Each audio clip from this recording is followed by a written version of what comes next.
2 Coríntios capítulos 8 e 9. No capítulo 8, o apóstolo, de caminho para a Judéia, exorta os coríntios a prepararem socorro para os pobres de Israel, enviando-lhes Tito a fim de que tudo fosse preparado como fruto de boa vontade. Durante a sua viagem, ele tinha falado já dessa disposição dos cristãos de Corinto, de modo que outros tinham sido exortados a darem também algo. E agora, contando sempre com a boa vontade dos coríntios, e sabendo que eles tinham começado a juntar um ano antes, não queria correr o risco de ser e ver desmentido pelos fatos aquilo que ele tinha afirmado. Ele não queria que os coríntios fossem sobrecarregados para os da Judéia ficarem à vontade, mas queria que os ricos viessem ao encontro das necessidades dos irmãos pobres, para que ninguém passasse fome. Havendo boa vontade, cada um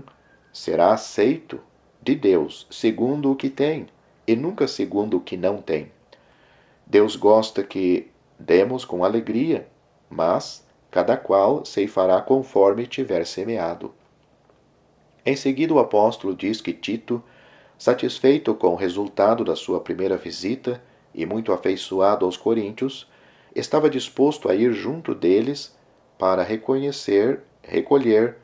este outro fruto, que seria uma bênção. Com ele tinha ido os mensageiros das outras assembleias, encarregados da coleta feita entre eles com o mesmo fim. Ia um irmão conhecido de todas as assembleias e um outro irmão de comprovada dedicação ao Evangelho, encorajado ainda pela confiança de que ele tinha nos coríntios. O apóstolo não queria encarregar-se do dinheiro recolhido sem levar com ele companheiros responsáveis,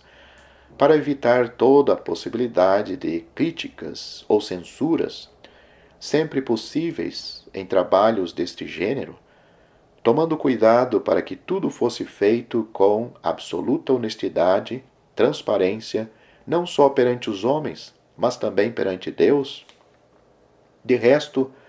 ele não dizia tudo aquilo como se fosse um mandamento, mas sim por causa do zelo de outras assembleias, e também para demonstrar a sinceridade do amor dos coríntios.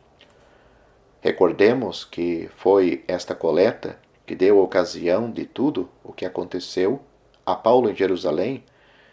do que pôs fim ao seu ministério e o deteve no seu caminho para a Espanha e talvez para outros lugares, e que, por outro lado, deu a ocasião de o apóstolo escrever as cartas aos Efésios, aos Filipenses, aos Colossenses, a Filemon e talvez ainda aquela aos Hebreus? Quão pouco sabemos do alcance das circunstâncias em que nos embrenhamos? E muito felizes somos nós por sermos conduzidos por aquele que conhece o fim desde o princípio e que faz mover todas as coisas para o bem daqueles que o amam. Terminando essas exortações, para que cada um desse segundo as suas posses, o apóstolo recomenda aos coríntios a rica bondade de Deus, que podia fazê-los abundar em todas as coisas, para que eles pudessem, da mesma forma, multiplicar as suas boas obras, sendo enriquecidos para toda a liberalidade, de maneira a produzirem em outros, por intermédio dos serviços do apóstolo, e nesta relação, ação e ações de graças para com Deus, porque acrescenta ele o feliz efeito da vossa caridade prática, exercida em nome de Cristo, não só supre as necessidades dos santos, pela minha administração feita em Corinto, mas abunda também em ação de graça para com Deus, porque aqueles que gozavam dessa oferta louvavam a Deus pelo fato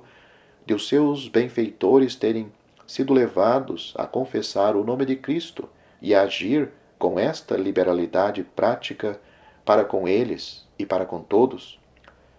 Este pensamento estimulava-os a orar com grande fervor por aqueles que provinham as suas necessidades por causa da graça de Deus manifestada neles. Deste modo, os laços do eterno amor eram fortificados de ambos os lados, e daí resultava grande glória para Deus. Graças sejam dadas a Deus, diz o apóstolo, pelo seu inefável dom, porque, sejam quais forem os frutos da graça, é naquilo que Deus deu que nós temos a prova e o poder desta graça. E aqui termina o tema da epístola propriamente dita.